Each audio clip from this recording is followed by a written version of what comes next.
તો એ દિવસે મારી બાએ બહુ સરસ જવાબ આપ્યો. મારી બા સ્કૂલ નથી ગયા, પણ મારી બા 500 ભજન મોઢે ગાય છે. એવી માનો હું છોકરો છું, એટલે માં આવી સમર્થ તો છોકરો આવો જ હોય. તો મારી બાએ મને બહુ સરસ જવાબ આપ્યો. મને કે આપણે ગયા જન્મમાં સારા કર્મ નથી કર્યા ને એટલે ગરીબ છીએ. તો મેં કીધું હવે શું કરું? તો કે હવે સારા કર્મ કરો. અને સાહેબ એવું માફક આવી ગયું.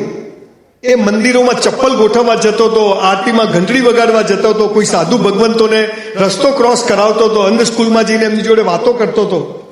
મોરારી બાપુ, ડોંગરેજી મહારાજ, શંભુ મહારાજ, પાંડુરંગ દાદા જેવા સંતો આવતા ત્યારે પ્રસાદી વેચવા જતો. અને ત્યાંથી સાયકલ નથી, આજે મર્સિડીઝમાં ફરું છું. આખી દુનિયા જોઈ. દુનિયા જેને સુખ કહે છે, સંપત્તિ કહે છે, બધું જ ઈશ્વરે મને આપ્યું.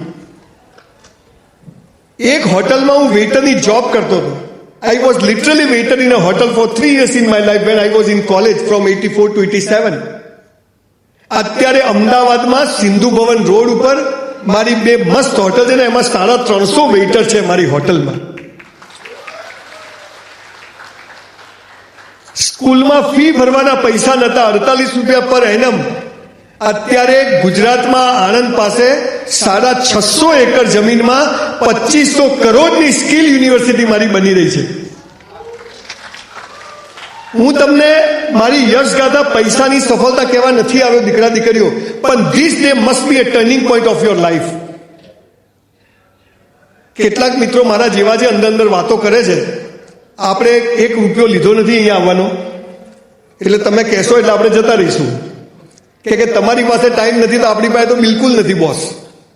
એટલે જેને શાંતિથી સાંભળવું એ બેસે, ના સાંભળવું બહાર જાય.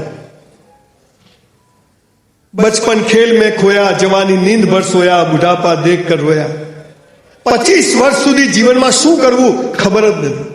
ઘરેથી હેડ કરે એટલે અહીંયા ને અહીંથી ટેન્શન થાય એટલે ઘરે. પછી પ્રેમ થઈ જાય છે, લગ્ન થઈ જાય છે, આખા સુરતમાં ફરે, લાયો લાયો. પછી વરસમાં લાલીઓ આવી જાય, હરી ઈચ્છા. હવે હરી તો દર વર્ષે ઈચ્છા કરે.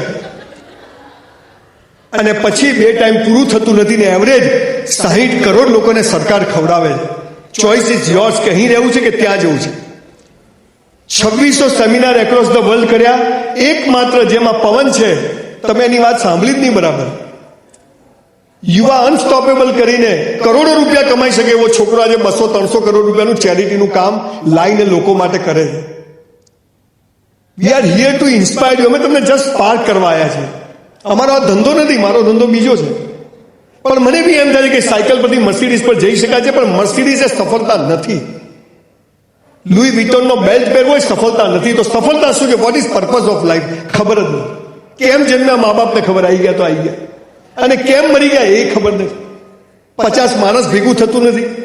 તો આજે જે મેઇન મારો જે હેતુ છે કે હું કંઈક એવી વાત કરીને જાઉં. જુઓ, 1984માં મારું 12મું થયું. I want to be a doctor. I choose science. I am the most intelligent student of my school. બધું જ મોઢે આવડે મને. આજે પણ મને એને સોડિયમ, કે potassium, NH4, H hydrogen, Ag silver, Ag mercury, C group, Cl chloride, Br bromide, iodide, એનોટ બધું મોઢે આવડે. 54% આવ્યા. I got 54% in board exam. તો બધું જ આવડતું હતું, સૌથી હોશિયાર હતો, છતાંય 54% કેમ આવ્યા? કેમ કે આજે ભગવાન મહાવીર કોલેજમાં મારે સ્પીચ આપવા આવવાનું હતું. આપણા પ્લાન કરતા ઈશ્વરના પ્લાન મોટા હોય છે. મારી સાથે આવું કેમ થાય છે? જખ મારવા થાય છે. બોલ, કઈ બી ને મારી સાથે આવું કેમ થાય? મને ઘણા બધા લોકો પૂછે, સંજયભાઈ તમે પૈસા ક્યાંથી કમાયા? મેં તું બેંક લૂંટી. અમારે કોઈ સપોર્ટ નથી. તને હાલ મુકેશભાઈ સપોર્ટ કરે ને તો એને ભિખારી કરે, એવી નોટ છે. દીકરા દીકરીઓ, આઈ એમ 59, ઓલમોસ્ટ મારી 60 વર્ષની ઉંમર છે. હું સવારે 100 ડિપ્સ મારું, 1 કલાક જીમ કરું છું. And I gone through 5000 books. No diabetes, no blood pressure. હું અહીંયા આવતો હતો, એક છોકરો અહીંયા બહાર મળ્યો, આટલે પેન્ટ પહેરેલો, આટલે. મેં પકડ્યો, મને શું છે? મને કે લો વેસ્ટ. મેં સાલા તારા વેસ્ટ જ ક્યાં છે? ખેંચો તો ઉતરી જાય. બટન ખુલ્લા હોય, પાસળીઓ દેખાતી હોય, પહેલી બીજી ત્રીજી. દેશ માટે કરવું છે, તારા માટે કર, દેશ તો ચૂલામ જતો. પણ આ દુનિયામાં સૌથી મોટો પ્રોબ્લેમ શું છે? આપણને બધા શિખામણો આપે છે, પણ કોઈ લેતું જ નથી. હું તમને શિખામણ આપવા નથી આવ્યો. Everybody wants to touch your mind. I want two touch your heart. જીવન સાલું અહીંથી જીવાય છે ને બધું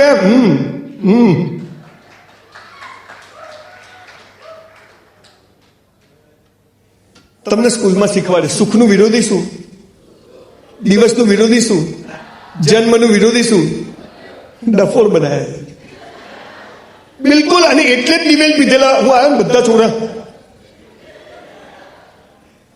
કોઈ હાલ તમે હસો તો કેવા ફેર એન્ડ લવલી જેવા લાગો છો. હમણાં બહાર જ નહીં, સ્કૂટર ક્યાં ગઈ, પેલી ક્યાં ગઈ, એ ચિંતા ચાલુ. હું આજે તમને એ વાત કહી જવાનો છું જેથી તમારો રાત્રે 12 વાગે ઊંઘમાં ફોટો હસતો આવે, પણ રહેતો જ નથી. કેટલા tension, and there are so many questions and nobody has answered. Today I am here to give you all the answers of life. કે 5000 પુસ્તકો વાંચ્યા, 100 કરોડપતિઓને મળ્યો અને દુનિયા ફરીને મને જે સમજ પડી, મને એમ થયું કે આ દેશ માટે મરવાળા મરી ગયા, દેશ માટે જીવવાવાળા લોકોની જરૂર છે. Beyond the grades and marks there is a life, પણ ખબર જ નથી. અને આજે હું તમને ખબર પાડવા આવ્યો છું. તમારી કોલેજમાં 8-10 હજાર છોકરા છે, એમાંથી તમે આજે 200-500 અહીંયા લોકો બેસી શક્યા છો. એક પ્રયત્ન નથી તો કંઈક લઈને જજો. આ દુનિયામાં ખાલી લગ્ન કરવા અને સેક્સ માટે નથી આવ્યા, પણ બધું ખોટું શીખવાડ્યું. સુખનું વિરોધી દુઃખ નથી, સુખ પૂરું થાય એટલે દુઃખ શરૂ થાય. અને દુઃખમાં પણ તમે હસતા રહો તો સુખ તમારો હાથ પકડી લે. અમીરી પૂરી થાય, સીધા ના રહો તો ગરીબી શરૂ થાય, અને ગરીબીમાં મહેનત કરો તમારી જેવી નોટો પેદા થાય. તમારો જન્મ થાય, મૃત્યુ નિશ્ચિત. તમારું મૃત્યુ થાય, તમારા કર્મને આધારે નવો જન્મ નિશ્ચિત. 3 દિવસ બ્રહ્માંડમાં આત્મા ફરે. તમને ખબર છે, તમે મરી જાઓ ને એટલે 3 દિવસ આત્મા બ્રહ્માંડમાં ફરે. એક મોબાઈલમાં અહીંથી રિંગ કરીએ ને તે 1 સેકન્ડમાં અમેરિકા લાગી જાય છે ને, તો આ મોબાઈલનો જે આપણો બાપ છે એની કેટલી તાકાત 1 સેકન્ડમાં આપણા આત્માને ક્યાં ફેંકી દે. તો અત્યાર સુધી જે કંઈ છીએ ગયા જન્મના કર્મોને આધારે મા બાપ પતિ પત્ની લક્ષણ પ્રમાણે બધું મળ્યું છે, પણ હવે જે કંઈ મળવું છે એ આપણા હાથમાં છે. અને એ માટેની શરૂઆત કરો દોસ્તો. તો બધા કે છે પોઝિટિવ વિચાર કરો, નેગેટિવ ધક્કા મારવાના. યંગ છોકરા, તમારાથી મોટી મારી દીકરી છે, મારી દીકરીને ત્યાં દીકરી છે, દીકરાને ત્યાં બધા પરિવાર સાથે રહું છું. યંગ છોકરાઓને કોલેજમાં સ્કૂલોમાં બધા કે ગંદા વિચારો નહીં કરવાના. એટલે આ ઉંમરમાં એ જ આવે, અને ના આવે તો લોચાવાળો કેસ કહેવાય. પણ એની સાથે કેમ જીવવું એ કોઈ કહેતું નથી. 4-5 વાતો દીકરા દીકરીઓ કહેવી છે, તમને ખબર જ છે, પણ કરજો. અને આજની તારીખ ઘરે જઈને લખી નાખજો કે what is purpose of life. જીવનમાં શું થવું છે. ઘરેથી સ્કૂટર લઈને નીકળો તો નક્કી તો હોય ને કે કોલેજ જવાનું છે. તો જીવનમાં 18-20 વર્ષના ઢાંઢા થયા તો જીવનમાં ક્યાં જવું છે એ તો ખબર હોવી જોઈએ. નહીં ખબર, ટકા આવે તો આમ ને ના આવે તો આમ, નહીં જ આવે તારે જા, પૈસા આવે તો આમ ને નહીં, કશું નક્કી જ નથી. તમે જુઓ રસ્તામાં લોકો કેટલા કન્ફ્યુઝ છે. રિક્ષાવાળો આમ જતો નામ જતો, બાઇક વાળો જતો નામ જતો, એકદમ બ્રેક મારીને ઉભો રહી જાય. કોઈને ખબર જ નથી કે કેમ સવાર પડે. અને મોબાઈલ આવ્યા પછી તો દાટ વળી ગયો, ક્યાં છો અલા ઠોકાઈ જશે, ઘેર જતો ચાલો. તકલીફ શું છે? સ્કૂલોમાંથી બધું, કોલેજોમાંથી ઊંધું શીખવાડ્યું. મને સ્કૂલ કોલેજો વાળા બીજી વાર નથી બોલાવતા, પણ આમણે મને બીજી વાર બોલાવ્યો છે. તમે જુઓ સ્કૂલમાં તમને પ્રાર્થના કરાવે છે, સ્કૂલમાં જાઓ એટલે એક સભાખંડ હોય, એમાં બધાને બેસાડે, પછી સ્ટેજ પર એક બેન આવે, આમ ચારા પાડા હોય, ચલો પ્રાર્થના, આંખો બંધ. અલા ખુલ્લી રાખીને ના થાય, ખુલ્લી રાખીને થાય, આંખો બંધ કરો એટલે ના દેખવાનું દેખાય. જો તમે હાલ કરો, એટલે ખુલ્લી રાખે તો દીવો દેખાય, પેલા ગણપતિ દાદા દેખાય, ધ્યાન તો ત્યાં રહે. કોઈ રૂપાલા બેન હોય તો ત્યાં ધ્યાન રહે, પણ ક્યાં તો પેલો કે આંખો બંધ. અને પછી એવી ખટારા જેવી પ્રાર્થના કરાવે જેનો આપણને અર્થ જ ખબર ના હોય. હે જગ ત્રાતા વિશ્વ વિધાતા, કયા ત્રાતા ને કયા વિધાતા, ઊંડા અંધારેથી પ્રભુ પરમ તેજે તું. એક તો આ અંધારું હોય, લોકો સાલા કાલ સ્કૂલ જ નથી જોયું. અને એટલે આજીવન આપણી પ્રાર્થનાઓ ભિખારીઓની પ્રાર્થના છે, પ્રાર્થના છે જ નહીં. આંખો બંધ કરીને પ્રાર્થના નથી કરવાની, પણ પ્રાર્થના જેવા ભાવથી કરવાની છે કે આંખો ઓટોમેટિક બંધ થઈ જાય. આ સાલું શીખવાડ્યું નહીં. જીવનમાં પૈસા માટે દોડો, સેક્સ માટે દોડો, જીવન એનામાં જ નથી દોડવાનું, પણ સાલા દોડવાનું જેવું કે બધું જખ મારીને આવે, આ કોઈ કહેતું નથી. બધા ઊંધી વાતો શીખવાડે, દોડો મેળવો, કશું મળે નહીં. તો બધું કેવી રીતે આવી જાય એની વાત મારે તમને કહેવી છે. Very simple. 10 વર્ષ પહેલા ઘરમાં વાઇફ નથી સાંભળતી, અત્યારે 2 કરોડ લોકો સાંભળે છે. This is all about time. તમને મહિના પહેલા ખબર હતી કે આ બેન અહીં બેસે, આ ભાઈ અહીં બેસે, પેલા મેડમ પેલી સ્કૂલના પ્રિન્સિપાલ અહીં બેસે, પેલા સાહેબ અહીં બેસે, આ અહીં બેસે, ખબર હતી? કેવા બેઠા છીએ બધા. તો વોટ ઇઝ ધીસ? મારે 12માં ડોક્ટર થવું હતું, 54% આવ્યા. મેં ડાયમંડનો બિઝનેસ કર્યો, 93માં કરોડો રૂપિયાનું નુકસાન કર્યું, 70 ઘંટી ચલાવતો હતો. 10 વાર સુસાઇડ કરવો, એક વારમાં પતે નહીં.